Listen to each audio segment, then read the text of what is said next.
Bienvenue sur Analyse du Monde, la chaîne dissidente qui donne des informations peu connues et multithématiques.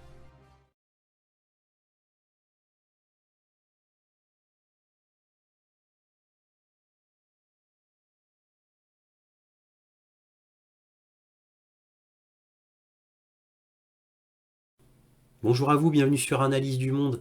Comme d'habitude, si cette vidéo vous plaît, un petit pouce, un abonnement, un commentaire pour me dire ce que vous en avez pensé.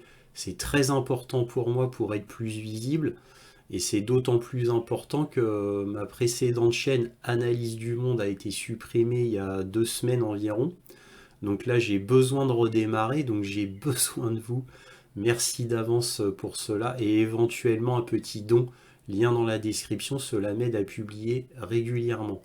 Merci à tous de votre soutien à Analyse du Monde qui, sur la plateforme YouTube, s'appelle Réinformation sur le monde. Voilà. Donc là, cette vidéo va être sur Taïwan. Ça fait un moment que je voulais faire cette vidéo, mais d'autres informations prioritaires devaient être faites selon moi. Donc là, je vais enfin pouvoir parler de Taïwan. Alors, je ne vais pas faire l'historique complet de Taïwan, parce que cela serait un peu ennuyant et puis pas très nécessaire. Je vais juste faire un tout petit historique pour vous compter uniquement les grosses lignes afin de permettre de mieux comprendre ce qu'il se passe présentement. Et ensuite, je vais vous dévoiler les 3 scénarios que je pense probables et enfin, bien sûr, ma petite conclusion. Alors, concernant Taïwan, en fait, ça a vraiment commencé toujours en relation avec la peut-être guerre qui va arriver entre les États-Unis et la Chine. On est toujours autour de cela, bien sûr. Donc, ça a commencé donc après la Seconde Guerre mondiale. Le président Truman a décidé donc de mener une guerre contre le communisme et concernant Taïwan, eh bien, Taïwan était très important pour les Américains, donc Truman a décidé eh bien, donc, de renforcer la présence militaire à Taïwan afin de contrer la Chine. Et après, qu'est-ce qui s'est passé? On a Mao Tse-tung qui fait sa révolution en 1949, avec succès d'ailleurs, et juste après, en 1950, on a la guerre de Corée. Donc à partir de là, les États-Unis sont militairement totalement impliqués, puisque pour la petite histoire, c'est quand même les États-Unis qui ont démarré la guerre de Corée, en réalité. Hein. Si on connaît un petit peu les dossiers de l'histoire, les vrais dossiers, hein, pas la propagande, comme d'habitude, vous allez me dire. Et après la guerre de Corée, ben, s'en s'est suivi dans les années 60 la guerre du Vietnam. Alors évidemment, là, les forces américaines en présence étaient absolument énormes. Et donc là, les forces communistes étaient à son apogée donc en Asie. Donc avec bien sûr la Chine et le Nord-Vietnam. Alors à partir de là, dans les années 70, il y a eu quand même un gros apaisement. Oui, il y a eu un gros apaisement parce que, en effet, les Américains se sont dit que la Chine était un marché absolument énorme, gigantesque à prendre, donc des affaires tout aussi gigantesques à faire. Donc, alors c'est pour ça qu'il y a eu un apaisement, et l'apaisement a été totalement concrétisé le 1er janvier 1979 par Jimmy Carter, qui a décidé de reconnaître Taïwan comme partie intégrante de la Chine.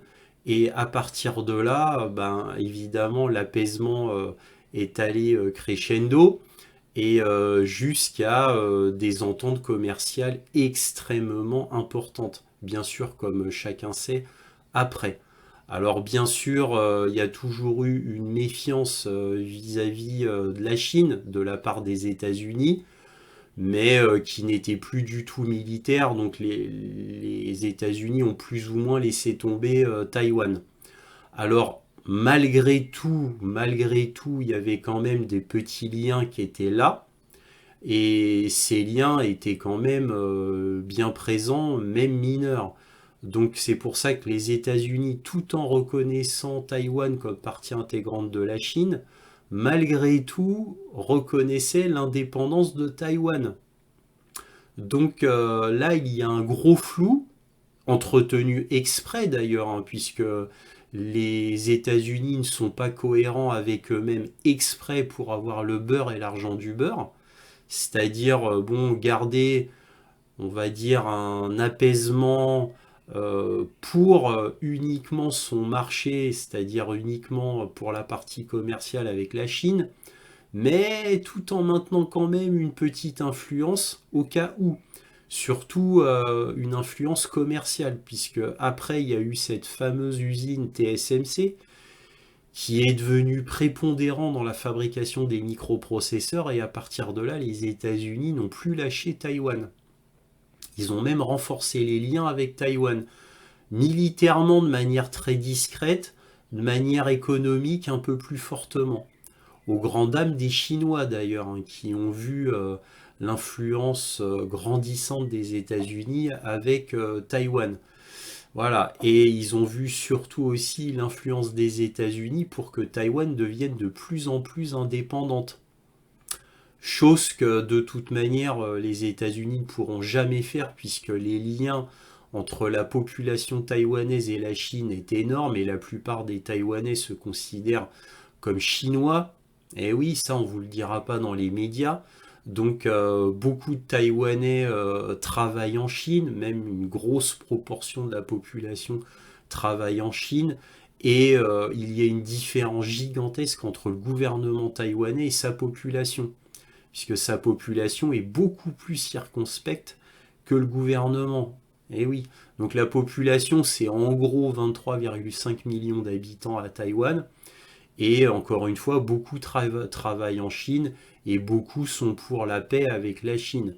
Il y en a même beaucoup d'ailleurs qui voudraient que Taïwan fasse complètement partie de la Chine, et qu'il n'y ait plus cette indépendance qui donne une incohérence en géopolitique et même pour eux-mêmes, qui fait que Taïwan est toujours en porte-à-faux entre la Chine et les États-Unis.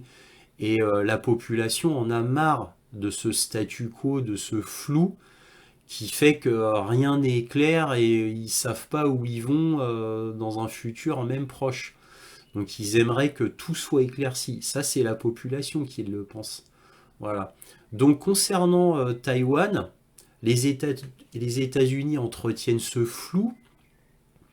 Et là, bon là, dernièrement, maintenant on en vient aux dernières nouvelles, bah, vous le savez, les États-Unis ne cessent d'armer Taïwan, ne cessent de vouloir l'indépendance de Taïwan.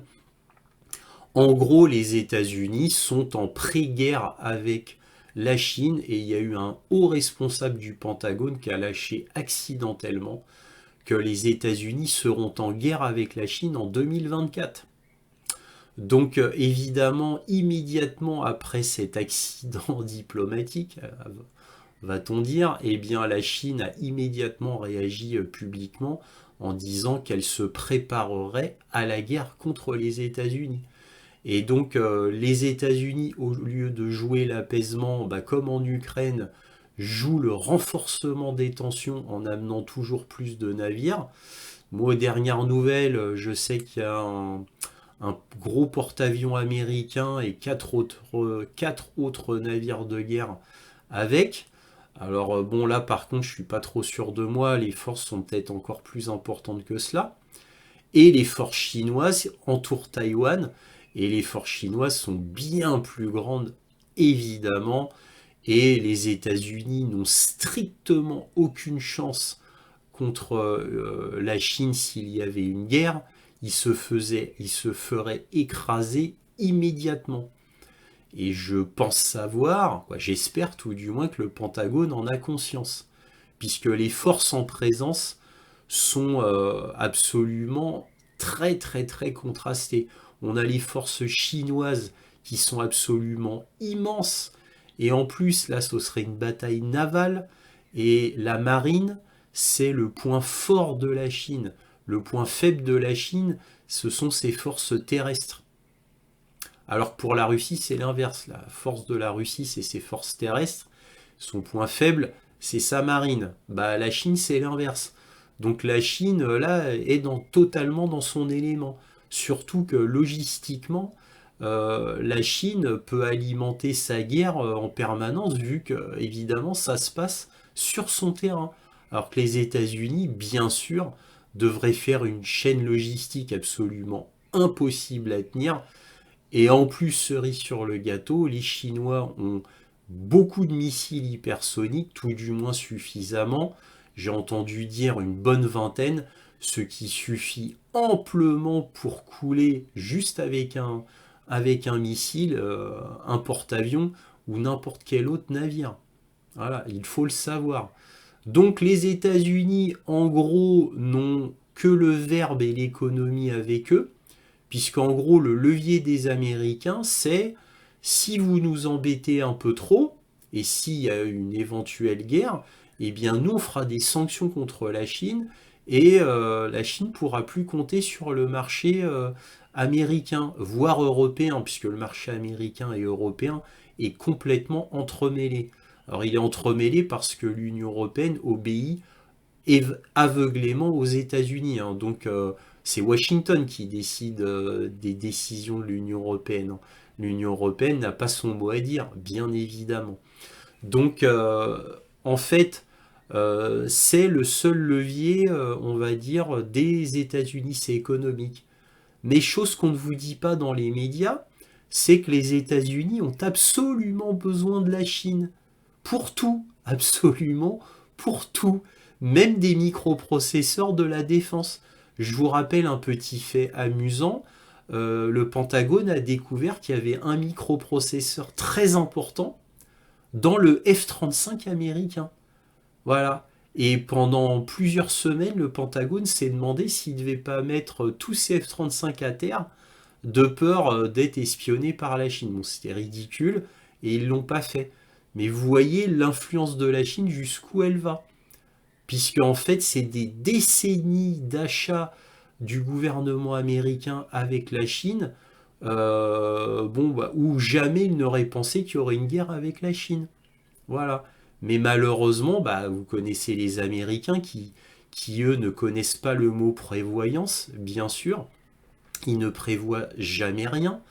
Donc, en fait, ils sont totalement coincés.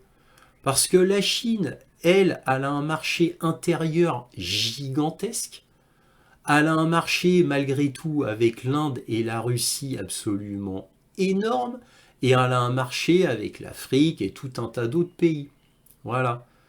Et bien sûr, l'Union européenne dépend encore plus de la Chine que les États-Unis au niveau économique, la Chine nous fabrique absolument tout. Donc on dépend entièrement de la Chine.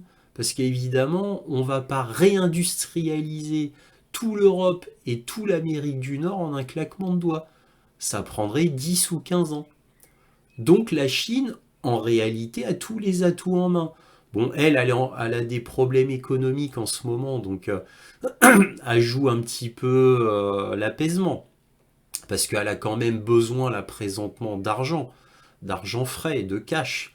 Donc là, elle joue l'apaisement. Mais poussée dans ses retranchements, qui serait le dindon de la farce? L'Union européenne et les États-Unis. Tout simplement parce qu'il manque d'énergie et de matières premières.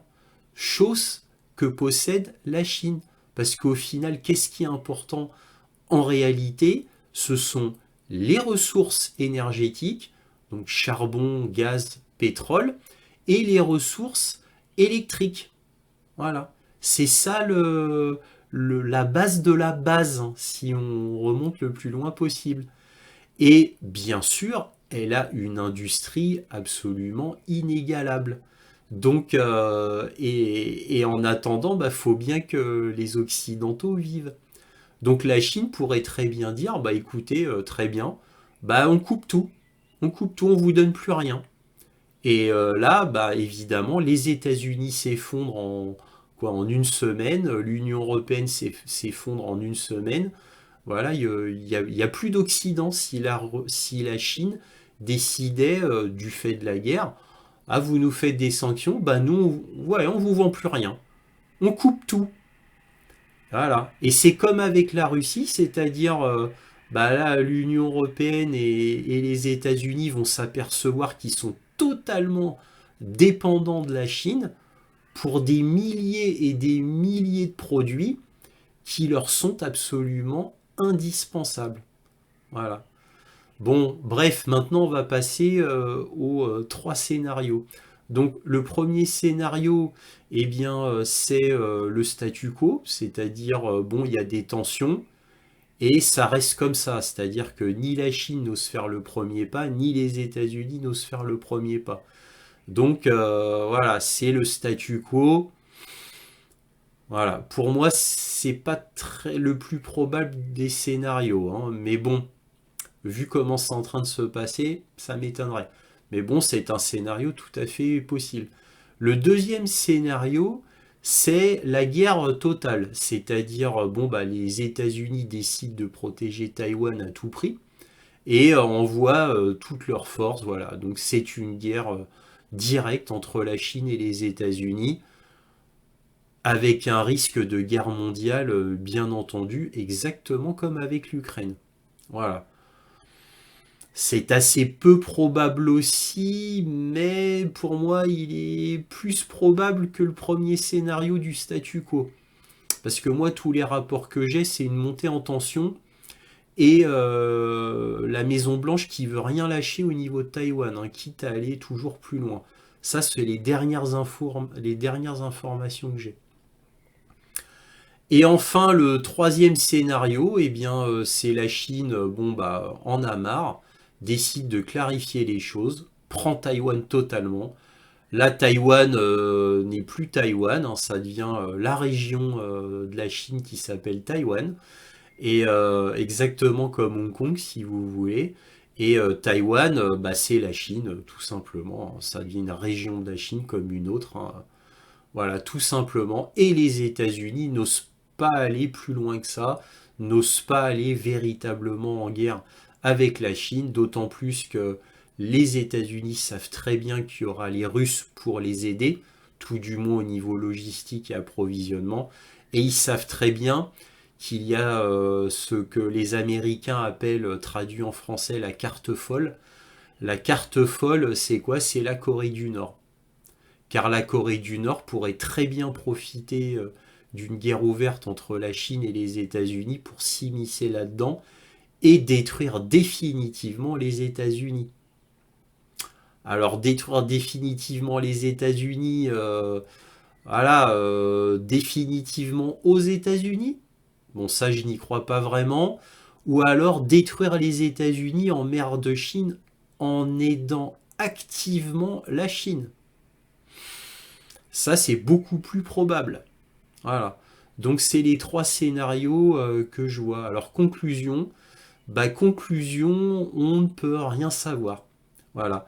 Moi, je peux juste vous refaire une petite synthèse des faits.